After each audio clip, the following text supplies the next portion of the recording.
Eu quero descrever algo nessa noite. Uma adoração que toca o coração de Deus. Uma adoração que move o coração de Deus. E alguns aspectos disso. Quando perguntado uma vez, em João,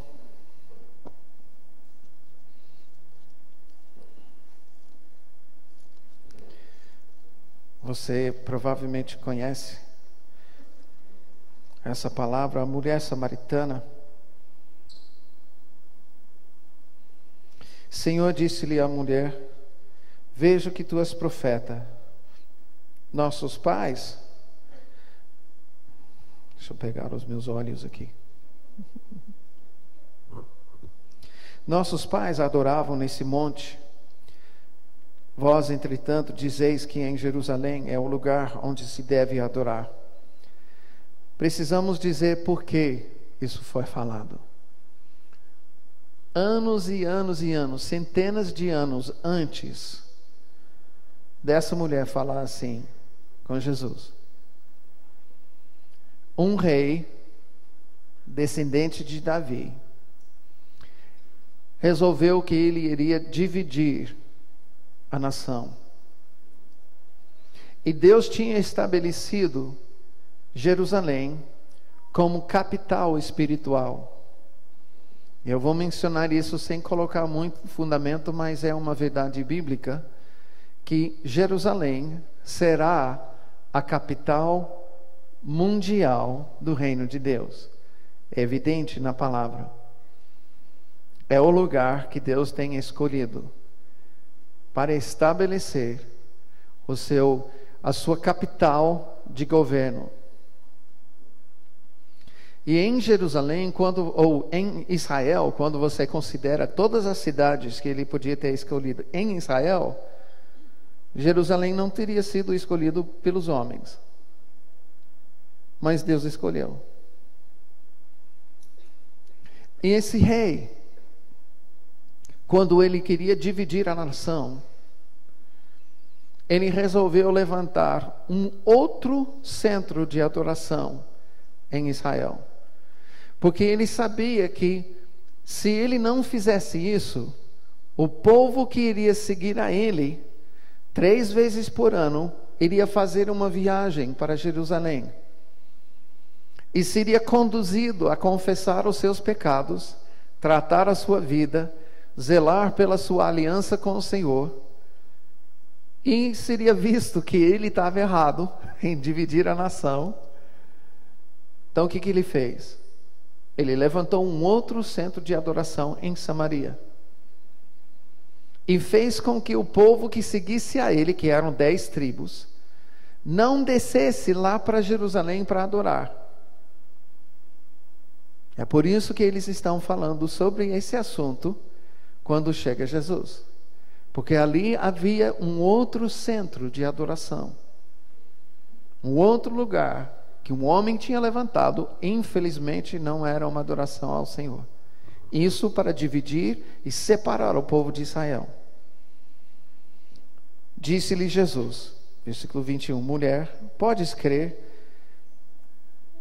crer-me, que a hora vem, quando nem neste monte, nem em Jerusalém adorareis ao Pai. Vós adorareis o que não conheceis.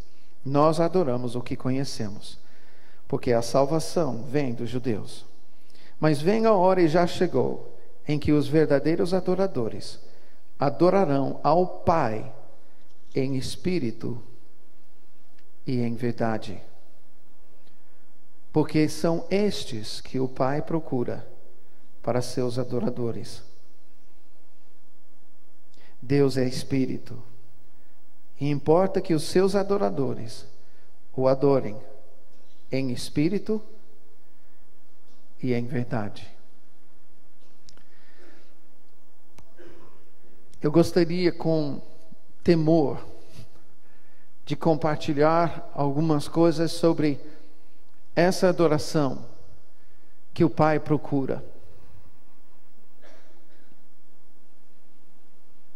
Ao falar sobre isso, Jesus está dizendo que o Pai está com seus olhos voltados para a terra, de cidade em cidade, de povo em povo, de nação em nação, procurando adoradores, procurando aqueles que o amam e que o adoram em espírito e em verdade. Aqueles que têm participado dos nossos seminários sabem a ênfase que nós temos em relação à santidade. E sempre carregamos e levamos uma mensagem sobre a mulher de Lucas 7 para falar sobre isso. E ali nós podemos observar que uma pessoa mundana, por causa da revelação de Jesus na sua vida,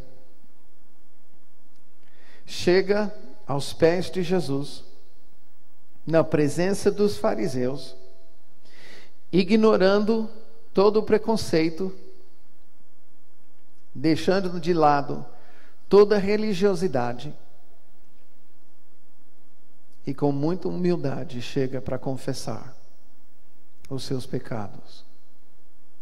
E ela não se importa em quem está ouvindo.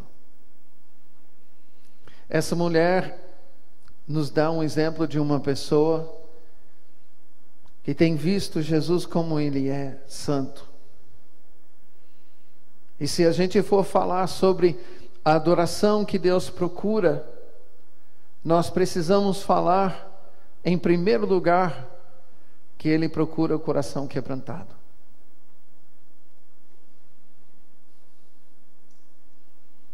E isso tem algumas implicações, e isso tem algumas evidências. Eu estou vendo várias pessoas que já vimos em outros lugares, outros seminários, e têm recebido muito do Senhor, temos recebido. Abra sua Bíblia comigo em Gálatas 5.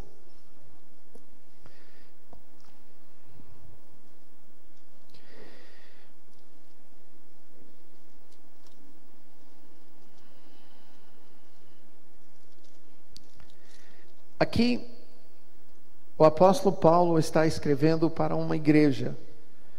Agora, quando ele escreve para essa igreja, eu quero frisar para você, ele não está escrevendo para um grupo de pessoas cujos nomes estão arrolados num papel como membros de uma igreja local ou denominação. Ele está escrevendo para um grupo de pessoas que se reúne para estudar a palavra, para ouvir o Espírito Santo juntos e para adorar a Jesus. Essas são as características da igreja primitiva. E por causa desta comunhão, essas mesmas pessoas começam a se envolver na vida um do outro.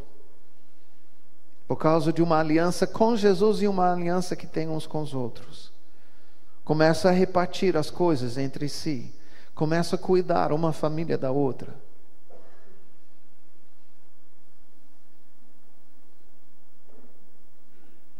Ele não está escrevendo para a igreja como nós conhecemos a igreja hoje. E isso é importante frisarmos.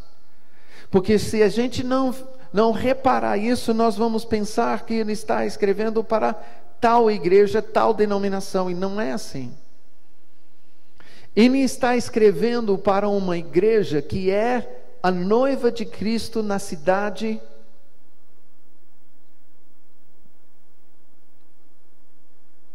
dos Gálatas, Galácia, né? Que chama, Galácia.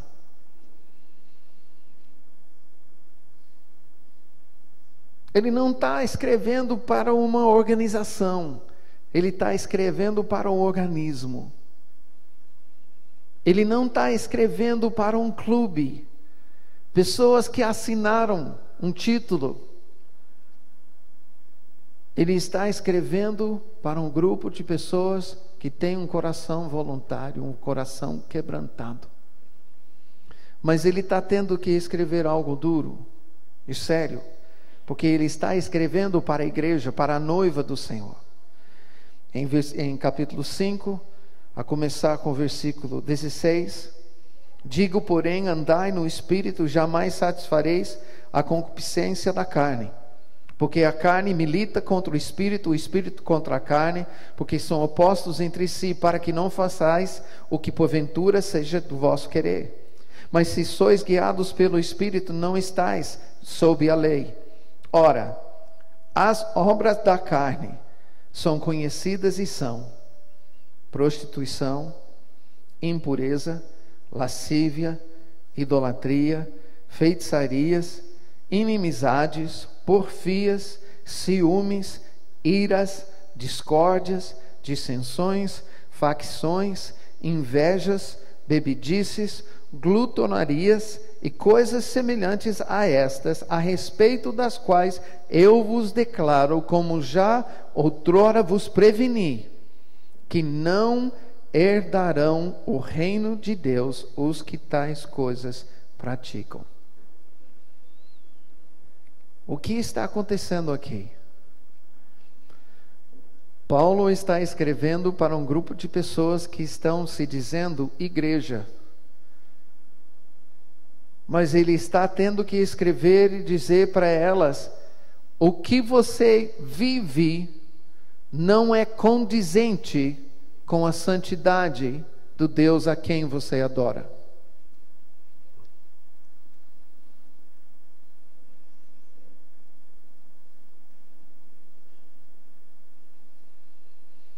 Eu creio que a grande maioria de nós aqui temos recebido em nossas vidas uma revelação do Espírito Santo, da santidade do Senhor.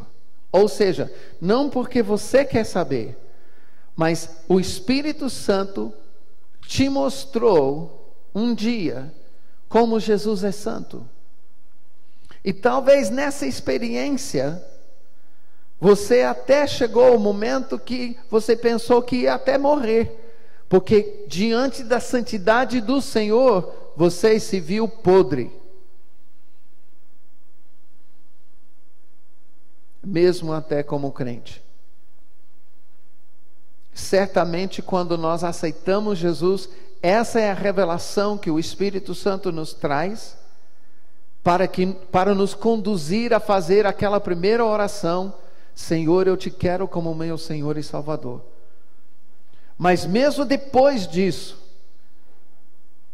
especialmente para aqueles que já participaram de algum seminário nosso, nossa oração é sempre: Espírito Santo, revela Jesus para nós.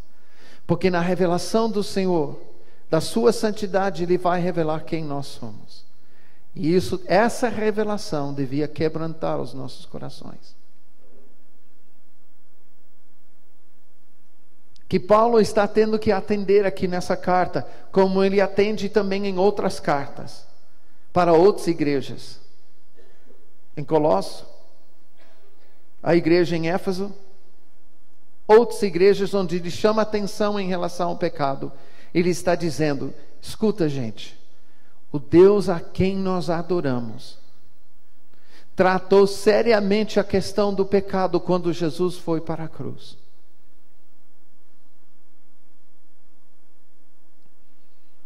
Eu quero que você pense comigo nessa noite um pouquinho sobre isso.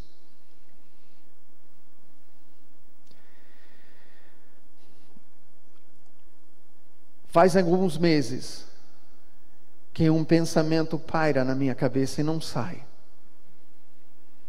Os anjos não podem dar a Jesus a adoração que Ele veio resgatar de nós.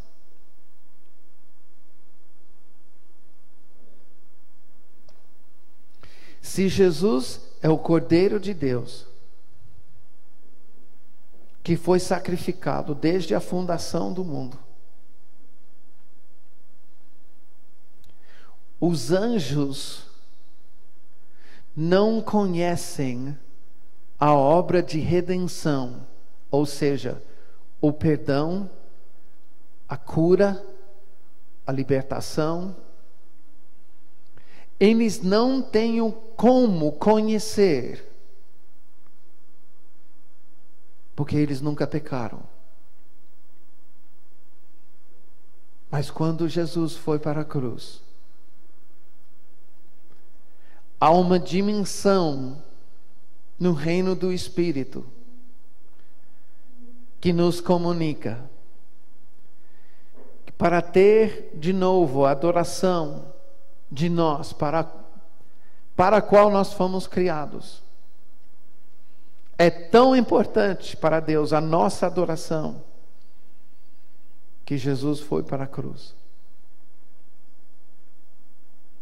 Eu não sei se você já ligou esse fato, à sua adoração.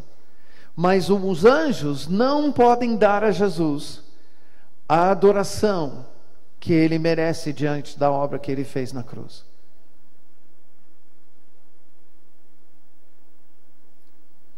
Somente eu. Somente você. Somente o ser humano a quem Ele resgatou pode dar a Ele a adoração que Ele merece por causa da cruz.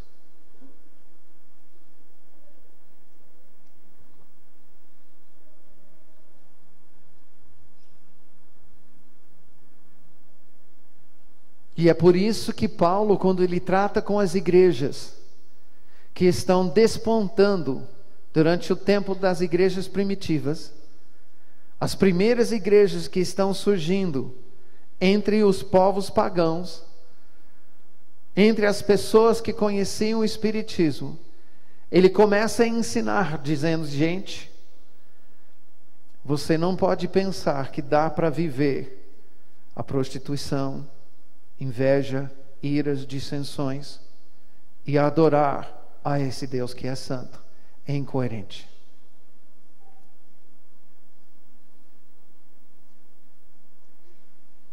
Hoje em dia,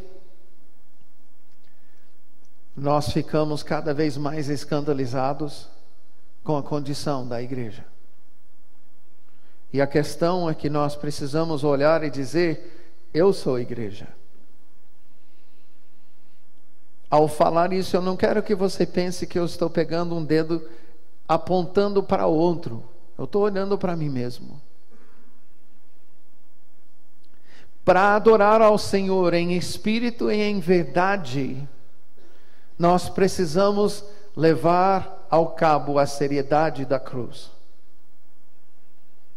Não adianta querer chegar e cantar, levantar as mãos, aplaudir, dançar, fazer o que for em adoração, se estamos guardando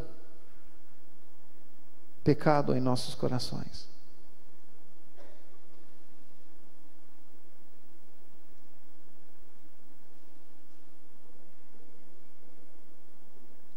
Se nós vamos fazer assim, precisamos saber, conforme Isaías 1º capítulo, Deus fecha os seus ouvidos, Ele tapa os seus olhos e não recebe.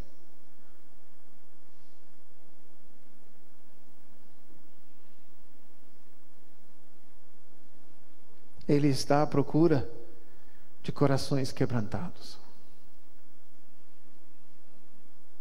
Corações que percebem, que recebem a revelação do Espírito Santo a respeito de Jesus morrendo na cruz pelos nossos pecados.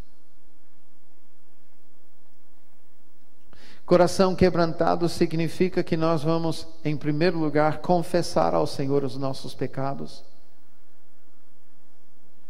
Mas em segundo lugar, nós vamos confessar também para aquele contra quem nós pecamos. E nós vamos nos reconciliar com quem pudermos. E nós vamos restituir aquilo que nós temos roubado, seja material ou não material. Isso é simplesmente coerente diante da palavra de produzir frutos de arrependimento, como na palavra de João Batista. Adorar em espírito e em verdade implica isso. Nós não podemos pensar que podemos viver uma vida cheia de fofoca e chegar aqui diante do Senhor e Ele recebe de bom grado a nossa adoração. E saímos daqui fofocando, ou da sua congregação, ou da sua casa, ou momentos que você tem de adoração pessoal. Que podemos viver falando mentira, ou na lascívia, a impureza, a prostituição, raiva.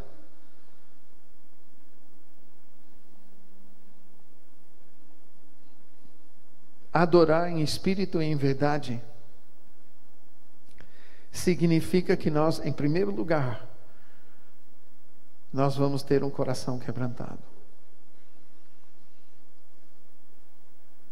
E sabendo que o Espírito Santo atrai pessoas que precisam ouvir o que eu estou falando, nessa noite eu sei, no Espírito, que tem pessoas aqui que precisam se arrepender por essas coisas.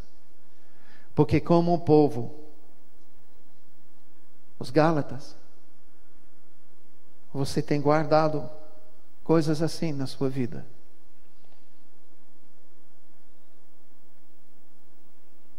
E pode ser que outros não saibam, mas o Senhor sabe. Pode ser que você tenha escondido isso de alguém, mas o Senhor sabe. Pode ser que na frente do seu pastor ou dos seus pais, ou de uma outra pessoa que você queira impressionar com uma fachada espiritual, você consiga esconder, mas de Deus ninguém se esconde. Do Espírito Santo ninguém consegue fugir.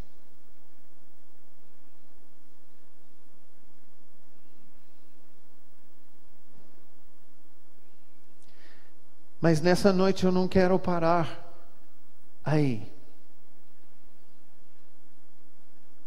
Porque é uma coisa tratar com o Senhor os pecados mais grossos da nossa vida. As coisas evidentes. As coisas que a gente jamais faria na frente de Jesus. Se Ele tivesse em carne e osso aqui.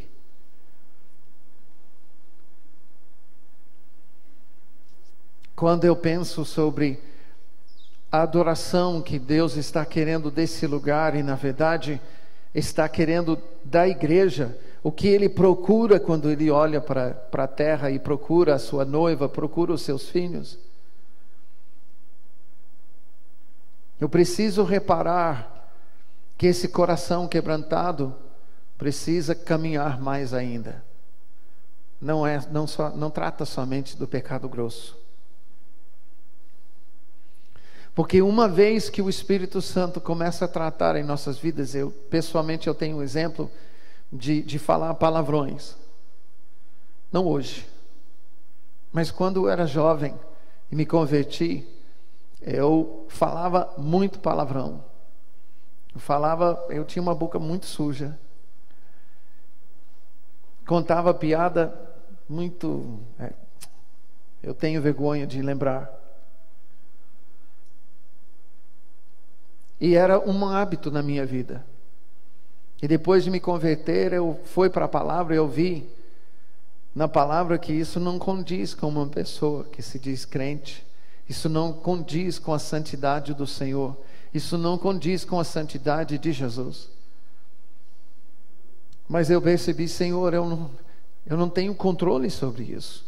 Aí eu vi em Romanos que a palavra fala sobre o pecado sendo como escravatura. E eu me encontrei justamente nessa condição. Senhor, eu sou escravo desse pecado. Mas eu vi em Romanos que Deus nos liberta dessa escravatura. Que a obra de Jesus nos liberta disso. E nos livra do domínio do pecado. E eu comecei a orar, Senhor, eu não posso, mas o Senhor pode. Eu peço que o Senhor faça uma obra. E eu determinei que eu ia fazer uma coisa. Toda vez que eu pecava assim, eu ia confessar. É só isso que eu podia fazer. E clamar a Deus: Senhor, muda o meu interior. Passaram-se alguns meses, eu tive que confessar algumas vezes. Aí um dia aconteceu algo que normalmente eu teria estourado, tá? Bati o dedão no pé da mesa, doeu. Normalmente,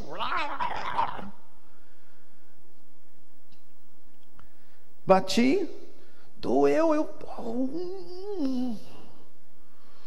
e fui adiante. Cheguei lá na outra sala e, como se o Espírito Santo falasse comigo: você reparou? O quê? Você não falou um palavrão, nem pensou. Falei: é. E a partir disso eu comecei a ver como a obra do Espírito Santo em nossas vidas para nos santificar é uma obra séria. E que Ele pode mudar o nosso interior. Mas, amados, isso em relação ao pecado grosso é o que nós queremos deixar. Todo mundo quer deixar. Mas há algo mais fundo ainda que Deus quer fazer em nós. Para um bom grupo de pessoas aqui, o tratamento do Espírito Santo não é mais na área de levar você a não roubar, a não mentir, a não se envolver na prostituição, a não se envolver em adultério, a não se envolver em brigas. Muitas pessoas aqui foram libertas de drogas, de álcool, de uma vida com vícios. Glória a Deus. Só que você e eu conhecemos que a obra do Senhor agora em nossas vidas está tratando coisas aqui dentro. Atitudes, egoísmos, orgulho, soberba. E eu preciso reparar isso porque recentemente com alguns amigos eu comecei a conversar sobre os momentos em que Deus tem visitado, Deus tem movido de uma certa forma em cidades e nações ou congregações. E hoje observamos que não move mais. Parece que passou aquilo e não acontece mais. E começamos a perguntar por quê?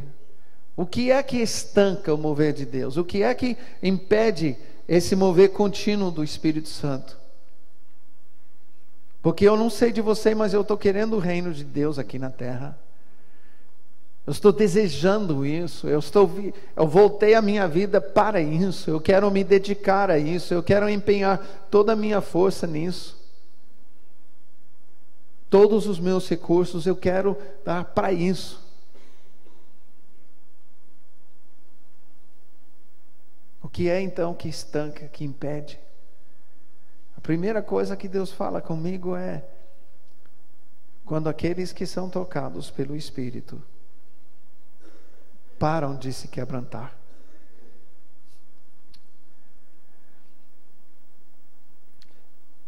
O Espírito Santo é o Espírito que nos santifica.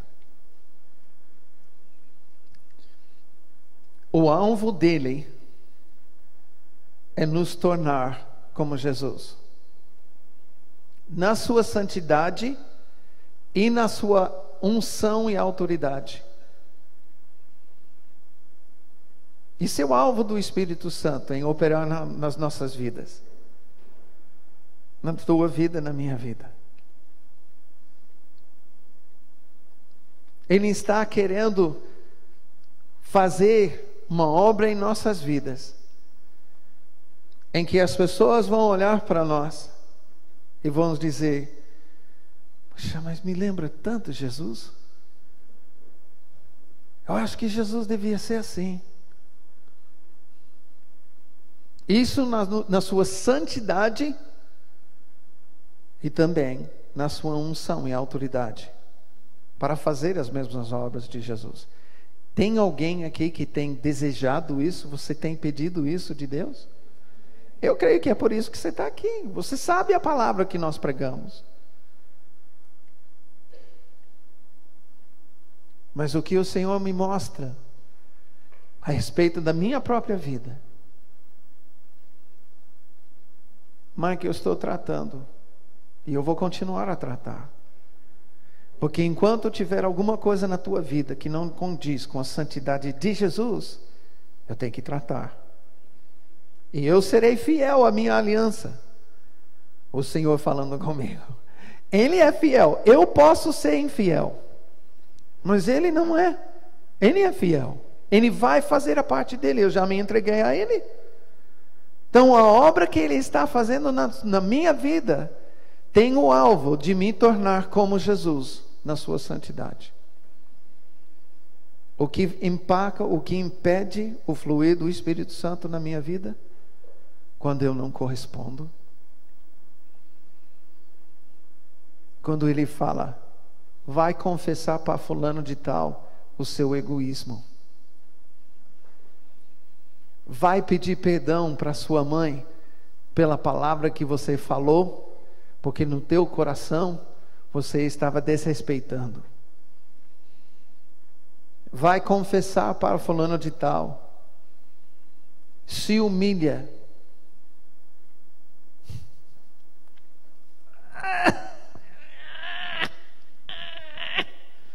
A carne milita contra o espírito, o espírito contra a carne.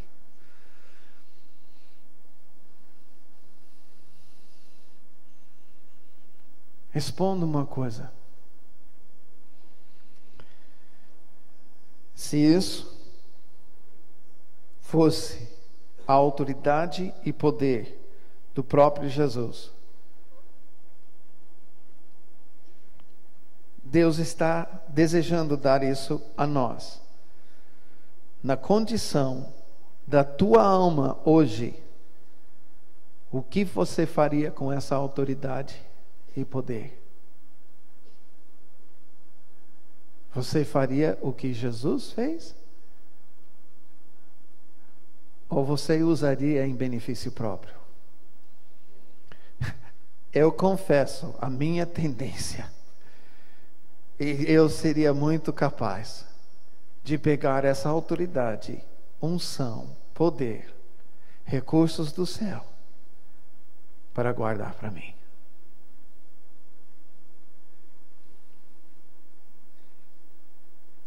E usaria em benefício próprio.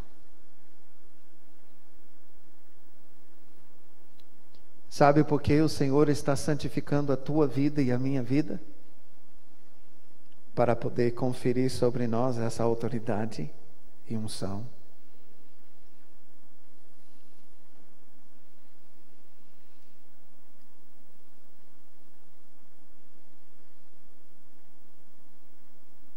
Quantos querem curar os enfermos?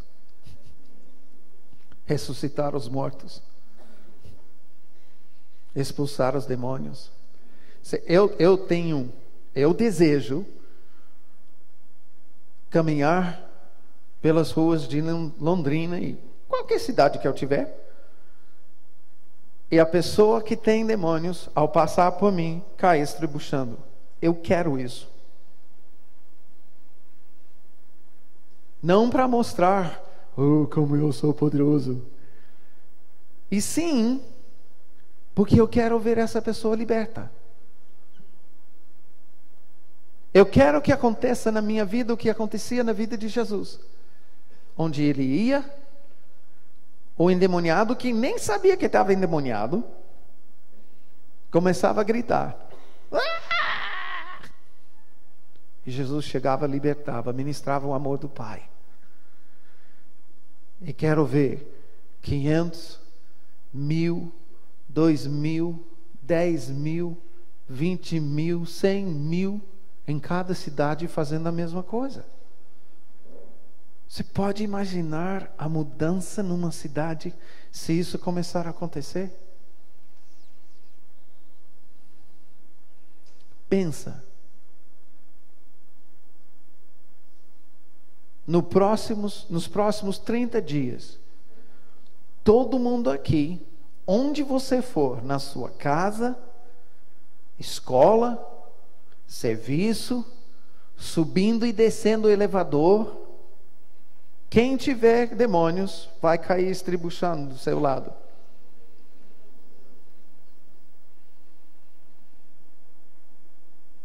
Que impacto que isso vai começar a ter na cidade de Londrina ou na cidade onde você mora? Porque cada vez que isso acontece, você chega, ministra, a pessoa, ué, o que houve? Você vai ter que explicar o Evangelho, vai conduzir a pessoa a Jesus. Essa pessoa vai receber o mesmo Espírito Santo.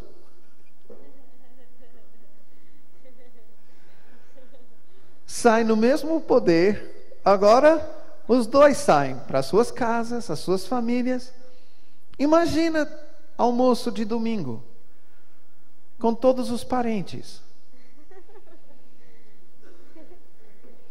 E alguém pede para você orar, agradecendo, porque sabem que você é crente.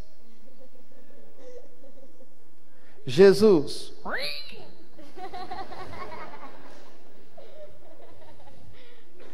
Mas me fala, isso seria bom ou ruim?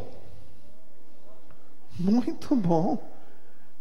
Muito bom. Vai dar trabalho para você. Mas aí você vai depender mais do Espírito Santo. E isso vai ser bom. Deus está querendo nos dar autoridade e poder. Aqueles que têm ouvido, e nós vamos falar sobre isso no sábado, a palavra sobre avivamento que Deus está prometendo para a nossa nação, amados, prepara-te. É muito. Isso que eu falei vai acontecer. Mas o que Deus está fazendo? O Espírito Santo está operando em nós para preparar o vaso.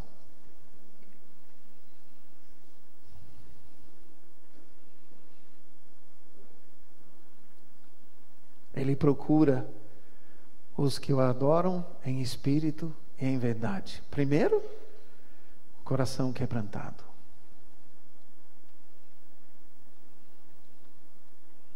Isso não quer dizer apenas as coisas grossas. Isso significa manter um coração humilde e perceber que Jesus levou na cruz tanto a mentira, o homicídio, a idolatria, como também a mentirinha, o exagero, a fofoca, calúnia, maledicência, que parece que são mais como pecados de estimação nas nossas vidas. E a gente não leva a sério. O egoísmo, orgulho,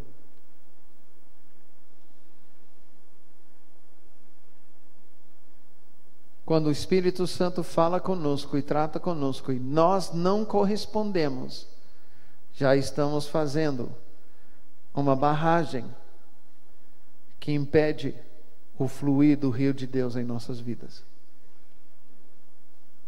Tijolo por tijolo.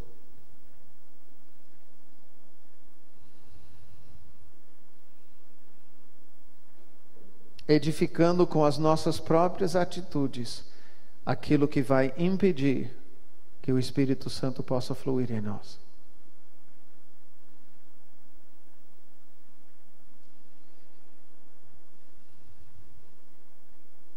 Agora, eu creio que o Senhor também, eu gostaria de ampliar um pouquinho, não somente na questão da santidade, e isso para mim é base. Ele procura um coração quebrantado. Mas eu acho que há um segundo passo. É interessante porque fala que o Pai procura.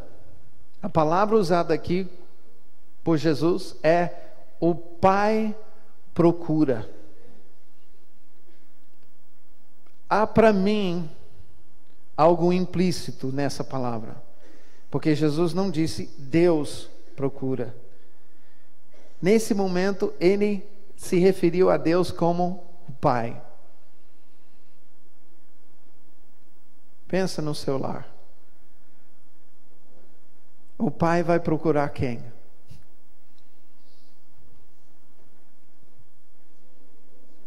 Os filhos. E eu gostaria de pensar com você algo que para mim é muito importante em relação à adoração que toca o coração do Pai. Primeiro lugar, levando a sério a questão da santidade do Senhor. Mas em segundo lugar, identificando o filho conforme a imagem do primeiro filho, o primogênito. Quem é o primogênito? Jesus. Ele é o exemplo para todos nós. Isso me levou a começar a refletir. Eu comecei a pensar, espera aí, do jeito que Jesus falava, eu pergunto para você, ele adorava ao Pai? Lógico. A sua adoração era recebida pelo Pai? Lógico.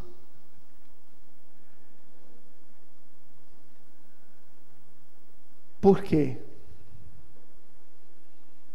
Aí que eu comecei a fazer uma outra pergunta, não mais em relação à questão de tratar seriamente o pecado, porque Jesus não tinha pecado a tratar. O que havia na vida de Jesus, como ser humano aqui na terra, que fazia a sua adoração tocar o coração do Pai. Que fazia com que Jesus pudesse falar para nós, assim, de peito aberto, tudo que você pedir em meu nome, o Pai vai fazer. Porque tudo que eu peço do Pai, Ele faz. Era tal o relacionamento de Jesus com o Pai. Jesus como o primogênito, o primeiro filho. O que havia na vida de Jesus? Aí eu quero olhar algumas coisas que eu creio que são importantes para as nossas vidas, em relação a sermos adoradores que entregam uma adoração a Deus que atrai a presença dEle. Você já sabe que é uma coisa você adorar a Deus, porque você conhece algumas verdades e algumas canções. E porque uma vez você levantou a sua mão para dizer, Senhor, eu quero que o Senhor seja o Senhor da minha vida. Eu quero Jesus como Senhor. Pensa, nesse dia, a tua adoração era uma. Mas quando o Senhor se revelou a você, quando o Espírito Santo te mostrou a santidade de Deus, e diante desse espelho da santidade, você se viu, e você começou a corresponder, pedindo perdão, produzindo frutos, e aí você voltou a adorar ao Senhor, a tua adoração era outra. Não era? E eu não estou falando de teoria, eu estou falando de fato. Com a revelação do Espírito Santo, na minha vida, me conduzindo a receber o perdão que Jesus me oferece da cruz. Isso muda a minha adoração. Não muda a tua adoração? Quando você conhece o perdão e você sabe que o Pai te perdoa, muda. Agora eu vou além. Abra sua Bíblia em Isaías 53.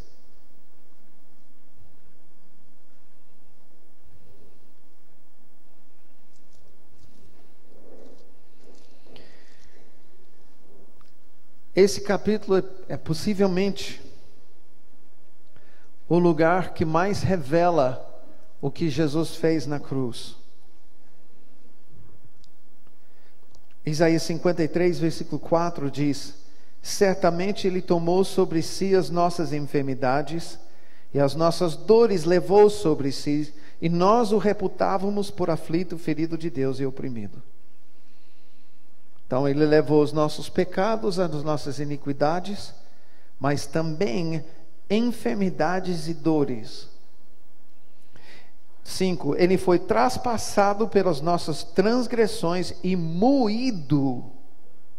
Alguém já assistiu Paixão de Cristo? Filme, lembra? É o filme que mais graficamente explica para nós, que eu já vi na minha vida, o que Jesus passou. O castigo que nos traz a paz estava sobre ele, e pelas suas pisaduras fomos sarados. Mais uma vez falando de cura. Todos nós andávamos desgarrados como ovelhas, cada um se desviava pelo caminho, mas o Senhor fez cair sobre ele a iniquidade de nós todos. Ele foi oprimido e humilhado, mas não abriu a boca. Como cordeiro foi levado ao matadouro, e como ovelha muda perante os seus tosqueadores, ele não abriu a boca. Por juízo o opressor foi arrebatado, e da sua linhagem quem dela cogitou? Porquanto foi cortado da terra dos viventes, porque por causa da transgressão do meu povo foi ele ferido. Designaram-lhe a sepultura com os perversos, mas com o rico esteve na sua morte, posto que nunca fez injustiça, nem dolo algum se achou em sua boca. Todavia, veja bem como Deus fala aqui: ao Senhor agradou moê-lo, fazendo-o enfermar.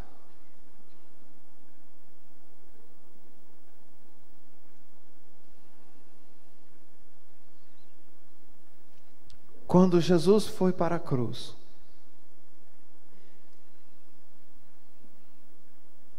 Ele levou sobre si, Ele tomou de ti o que a Bíblia fala, um escrito de dívida, a lista de todos os seus pecados, a lista dos pecados da sua família, das suas gerações anteriores, dos moradores da terra onde você mora, dos habitantes das cidades onde você já morou, das nações que nós representamos. Ele levou sobre si a iniquidade do mundo inteiro. E porque a enfermidade é a consequência do pecado,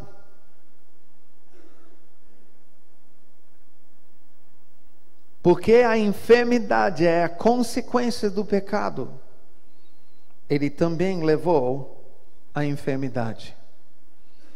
Essa palavra, versículo 10, nos ensina que Jesus se enfermou. Ou seja, Ele sentiu na carne câncer,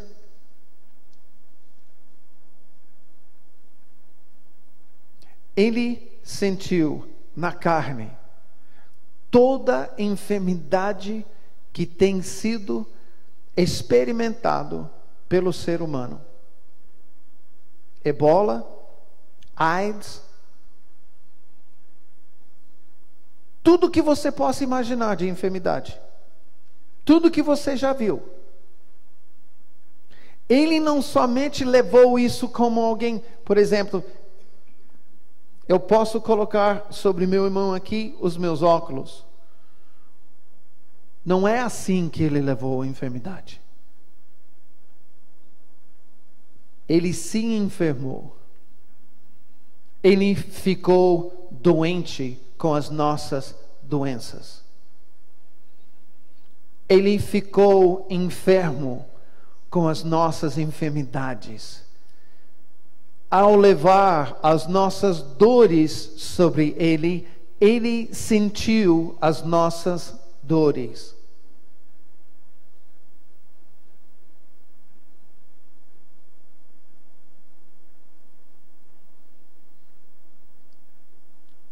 E vou mais.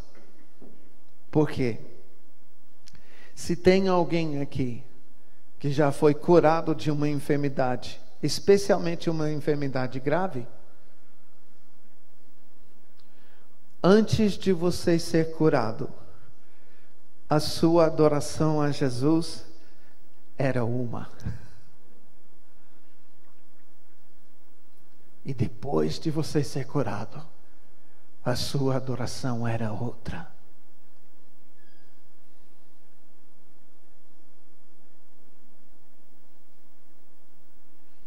E porque o endemoniamento é também uma consequência do pecado,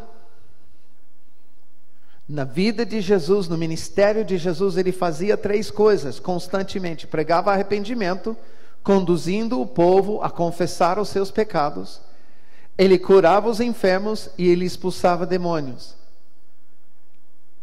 Curava enfermos e expulsava demônios porque era o resultado do pecado confessado. Se você é perdoado dos seus pecados, você tem direito de ser curado no reino do Espírito. Porque a enfermidade vem por causa de pecado. Ou teu, ou os teus antepassados, ou os habitantes da terra onde você agora habita. E também o endemoniamento é uma consequência da prática do pecado. A idolatria e também a prática de qualquer pecado se tornar habitual dá lugar ao diabo. Mas uma vez confessado, e se tem alguém aqui que já foi liberto de demônios, digo, antes de você ser liberto, a sua adoração era uma. E depois de ser liberto, a sua adoração era outra. Estou falando a verdade ou não? Vocês têm experimentado isso?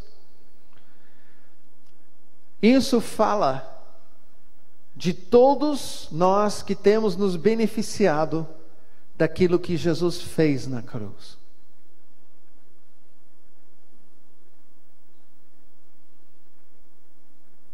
Pessoas que recebem de Jesus. Mas há algo quando Jesus fala que o Pai procura adoradores, Ele está procurando filhos.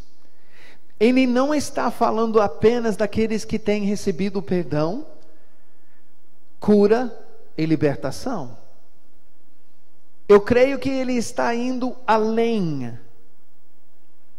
Ele está procurando filhos à imagem de Jesus, que querem adorar o Pai. Porque Jesus não recebeu o perdão de Deus. Não tinha pecado. Jesus não foi curado, porque Ele não tinha enfermidade. Jesus não foi liberto, porque Ele não tinha demônios. Ele era santo. Mas o Pai recebia a sua adoração aqui na terra. Por quê? Aí que eu quero cogitar com você. que a tua adoração e a minha adoração ainda pode ser diferente. É uma coisa ser beneficiário da obra de Jesus, receber o perdão, a cura, a libertação. É outra coisa empenhar a sua vida como filho de Deus em curar o enfermo, em pregar a mensagem do Evangelho, em expulsar demônios, em ressuscitar os mortos, purificar os leprosos. Se eu perguntasse aqui, eu não vou fazer isso, mas se eu perguntasse quantas pessoas nos últimos 30 dias impuseram as suas mãos para orar por alguém que está enfermo, provavelmente o número seria pouco. Talvez mais elevado justamente por quem nós somos. Mas se fizer essa pergunta em qualquer congregação local, o número é muito pequeno.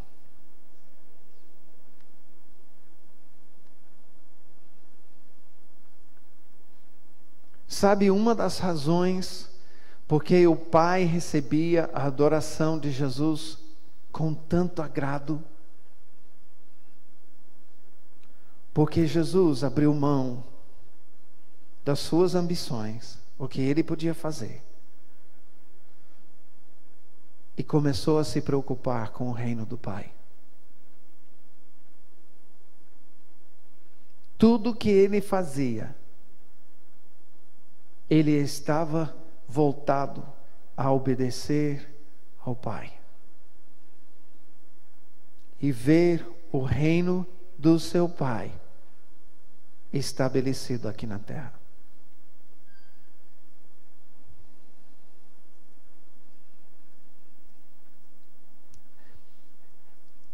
É uma coisa adorar o Senhor naquele primeiro dia, quando percebo, eu sou pecador e preciso de Jesus. É outra coisa adorar ao Senhor depois de receber do Espírito Santo uma revelação da santidade de Deus, que revela e desmascara o meu pecado.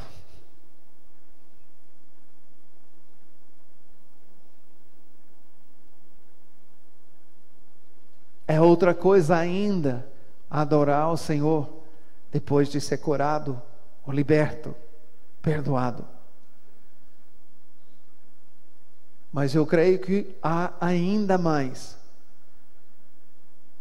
quando entregamos a nossa adoração ao Senhor, não somente nessas bases. Sim, vamos nessas bases, mas vamos além agora, como filhos que são mordomos daquilo que o Pai está querendo que ministremos. E empenhamos as nossas vidas nisso.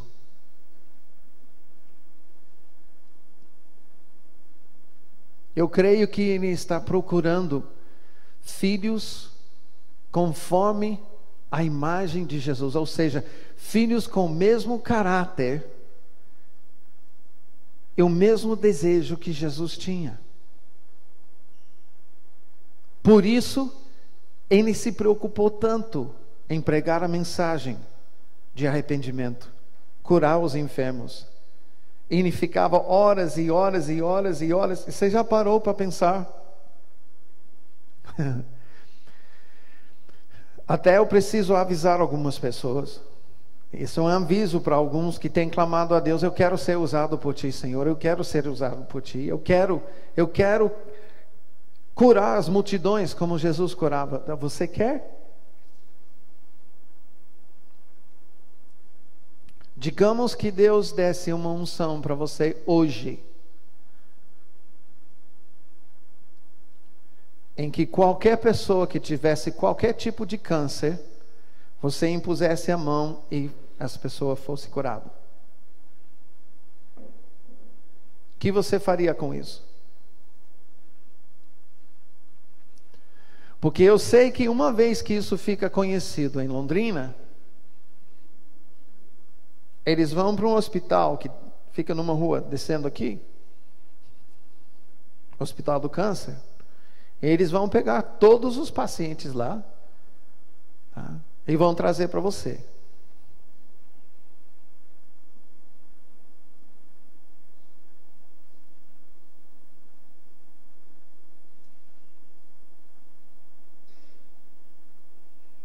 Que disposição que você tem? Pensa comigo. Multidões foram ter com Jesus. Não tinha seguranças. Não tinha BMW esperando levar Jesus para a Galileia.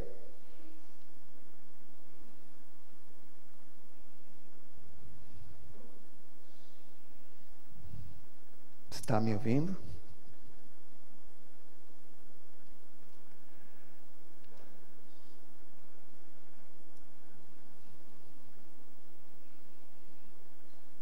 É interessante que nenhum rei do Egito, ouvindo a fama de Jesus, não mandou uma carruagem para levar Jesus lá para o Egito, ou para a Índia, ou para Roma.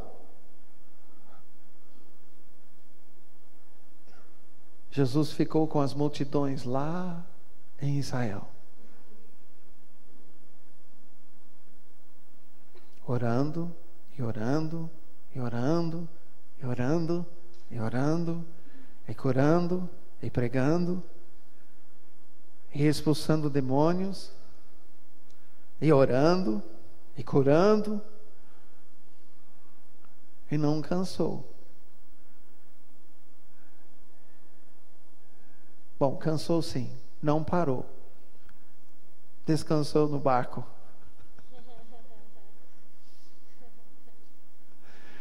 Você quer saber por que Jesus dormiu no barco? Fica orando com a multidão até 2 horas da manhã. E você vai entender por que Jesus dormiu no barco.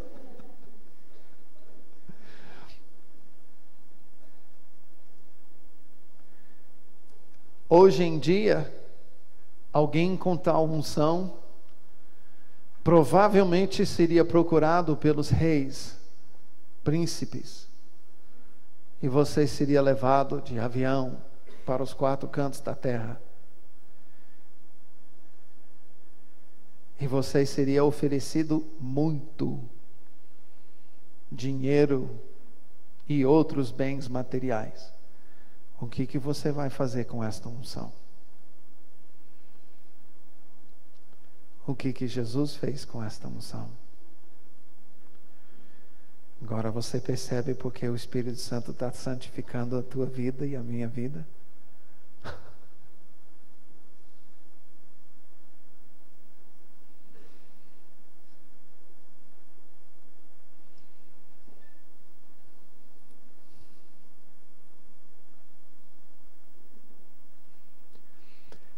Nós vamos estar falando esses dias. Agora eu quero escancarar, eu quero abrir o meu coração com vocês. O meu. Isso é algo que eu mesmo tenho passado. É o que eu chamo o dilema do adorador, que adora em espírito e em verdade. Porque o Senhor fala que Ele não aceita idolatria.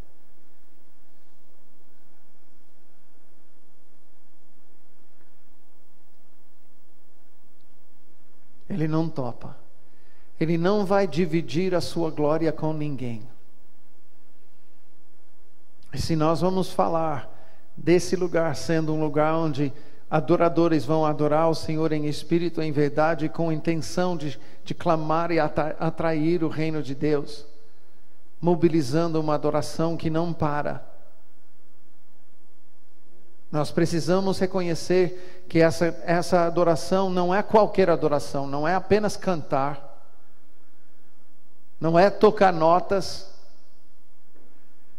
E nisso nós precisamos reparar que a pessoa que vem aqui só com a mão levantada dizendo: eu quero Jesus como meu amigão,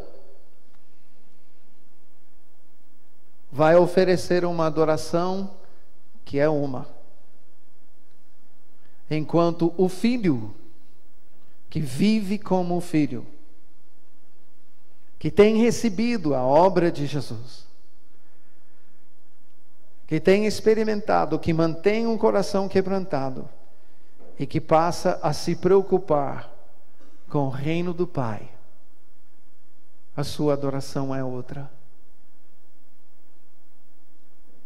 Mas mesmo assim há um dilema. Porque um dia o Espírito Santo nos toca, até de uma forma soberana, não porque nós temos buscado, nós não temos merecimento nenhum. Eu busquei a Deus e Ele veio porque eu busquei tanto. Ele gerou em você sede e fome. A Bíblia afirma: cegueira e surdez espiritual são os resultados do nosso pecado. Se o Senhor não abrisse os nossos olhos, os nossos ouvidos, não sensibilizasse os nossos corações, não tinha nem como ouvir o Senhor, ver o Senhor, sentir o Senhor. Tudo começa com Ele. Não somos merecedores em nada. E o Senhor nos toca. Abre os nossos olhos, os nossos ouvidos. E por causa do toque do Senhor, quando nós correspondemos, produzindo frutos de arrependimento, realmente escancarando as nossas vidas, aí Deus corresponde. E vem unção de riso, e vem curas, e Deus abre a dimensão de estarmos adorando com os anjos, e começamos a experimentar a manifestação angelical, e ficamos sabendo que em alguns lugares, sinais tremendos como o pó de ouro, a nuvem de glória, não em visão espiritual, e sim de fato, vozes angelicais, instrumentos angelicais.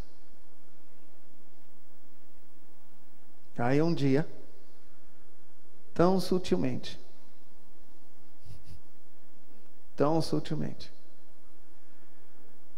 estamos olhando, e de repente olhamos para o lado, e percebemos outros que não estão experimentando isso. Inicialmente, estamos querendo, então, vem, como é que eu cheguei aqui? Eu falo, as pessoas começam a experimentar, e Deus começa a fazer com eles, e Deus, porque Ele tem muito para dar para os seus filhos, começa a fazer até outras coisas com os outros, que Ele não guarda tudo para um. Tão sutilmente entra em nossos corações, inicialmente comparação, e depois contraste, e depois rivalidade. E quando chega nisso, olhamos de volta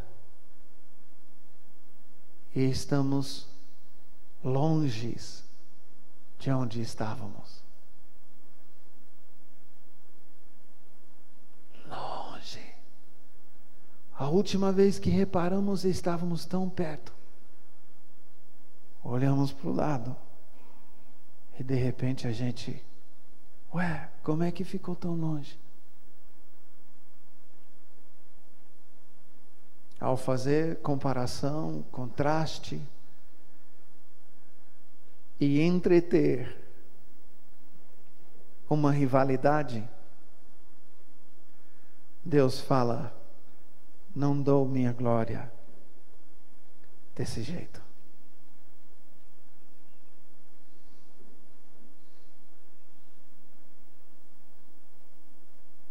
A história que eu contei, eu preciso dizer para vocês que eu tenho passado por isso.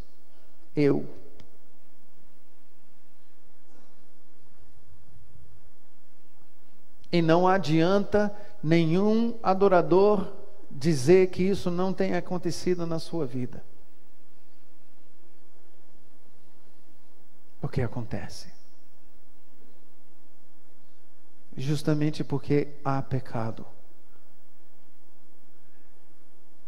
Há o desejo no ser humano de ocupar um espaço que não é nosso, de receber uma glória que não é nossa, receber honra por coisas que nós não merecemos honra.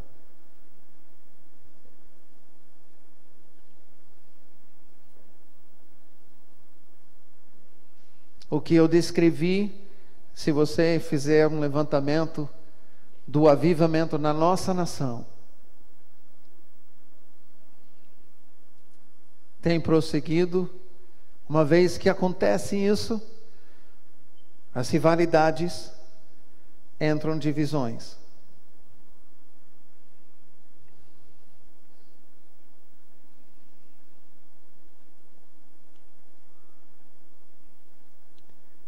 Cada divisão fere, corta o coração do Pai.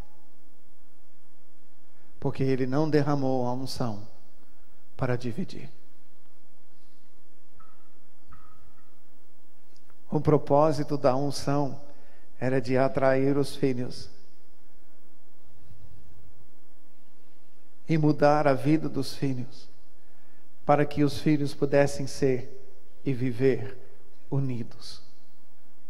Aí eu preciso falar algo que para mim é um mistério, mas é algo inegável quando se trata de Deus levantar esse lugar.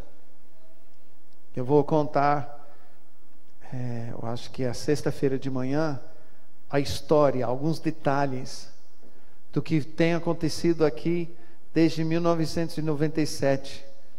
Porque eu afirmo para você que Deus fez isso. Vocês sabem, vocês nunca receberam uma carta, vocês nunca receberam um apelo: por favor, contribua com 1 metro da construção do centro de adoração. Porque Deus tem conduzido a gente para não fazer campanhas. Ele diz que Ele iria levantar o tabernáculo caído. Então, desde muitos anos eu tenho tratado: Deus, o Senhor vai ter que levantar aqui, porque o Senhor disse que o Senhor faria. Isso vai ser um sinal para todos nós, mas eu digo algo ainda mais: se isso existe hoje, é porque Deus não está brincando mais no que se trata a unidade.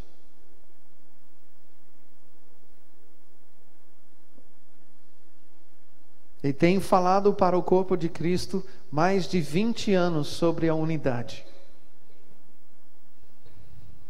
Pelo mundo inteiro.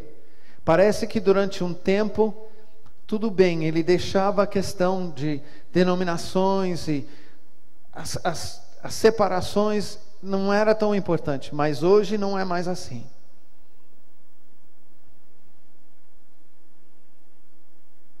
E o que o Senhor, o que o Pai está fazendo questão nesse lugar, é de receber todos os cristãos, a noiva.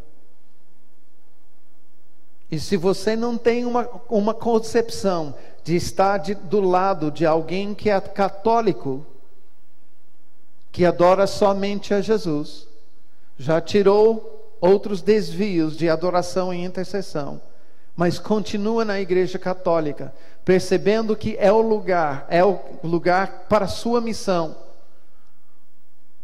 Então você precisa gerar essa concepção, porque vai acontecer. E pessoas em congregações e lugares que você, não, mas aquilo lá, não pode. Há uma coisa que vai nos unir: aquele a quem adoramos exclusivamente. As correções vão vir pela sua revelação a nós, não porque nós guardamos uma doutrina. Ele vai se revelar, e na sua revelação o Espírito Santo vai mudar a igreja como precisa ser mudada. Mas ele não está brincando mais na questão da unidade. E tem falado, é a hora de obedecer. É chegado a hora de eu olhar e dizer: eu não concordo com muitas ideias desse cara aí, mas ele ama Jesus e eu não posso negar isso. Então eu vou me colocar no mesmo turno com ele e eu vou adorar ao Senhor. Porque isso não acontece hoje. As nossas diferenças doutrinárias, teológicas, as diferenças de experiência que nós temos com o Senhor, faz com que um e outro diga: eu não faço parte, eu não sou deles. Imagina isso acontecer na sua família, amado. Não, a experiência da minha esposa é diferente com Deus, então eu vou me divorciar. Os meus filhos eles têm experiência, eles vivem uma coisa totalmente diferente que eu vivo. Então, eu vou expulsá-los de casa. Eu estou falando isso por quê? Porque a palavra fala sobre o amor, mas dentro da igreja a gente não vive nem o que a gente vive nos nossos lares. E levianamente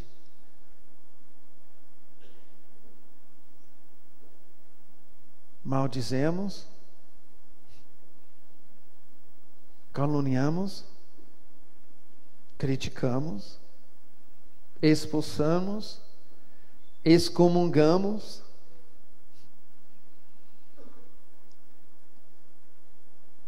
E o coração do Pai, como é que fica?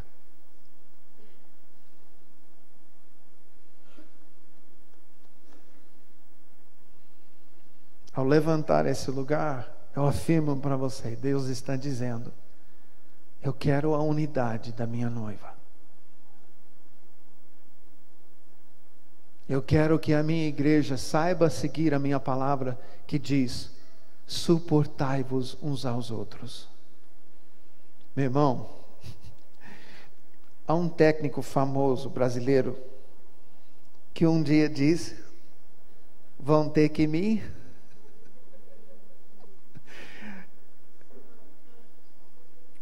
engolir, no sentido de suportar, não era isso? Amados, a palavra não diz suportai-vos uns aos outros, perdoai-vos uns aos outros, senão com o intuito de dizer: tem coisa na tua vida que vai ser difícil eu aguentar, e na minha que vai ser difícil você aguentar. Mas em Jesus,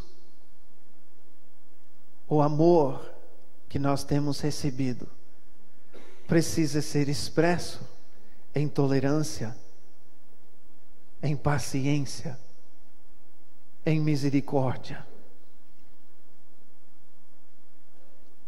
E é chegada a hora que é incoerente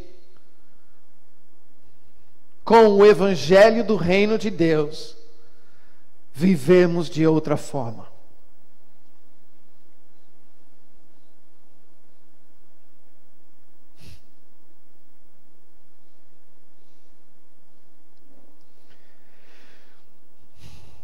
Deus está procurando os que o adoram em espírito e em verdade. Sim, um coração quebrantado. Filhos filhos que têm recebido a obra de Jesus e por serem perdoados, curados, libertos, a sua adoração foi transformada. Mas agora, por causa disso, e por vestir a mesma camisa do primogênito, estão se preocupando com a vinda do reino do Pai.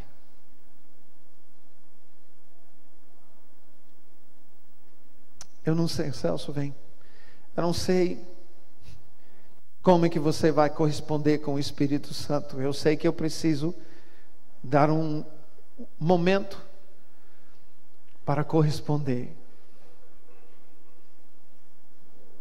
Se você percebe que falta amor, se você percebe que você precisa se empenhar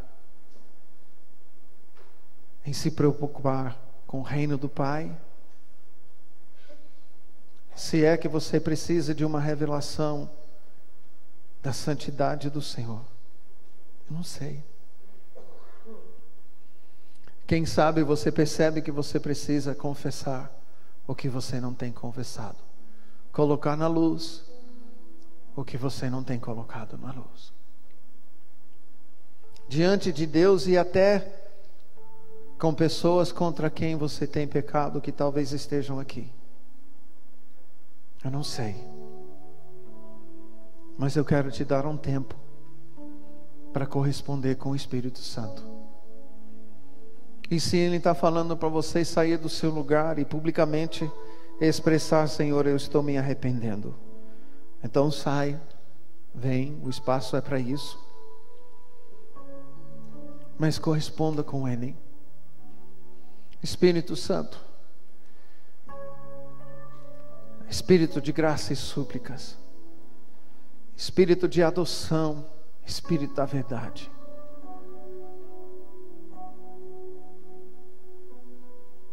revela Jesus para nós.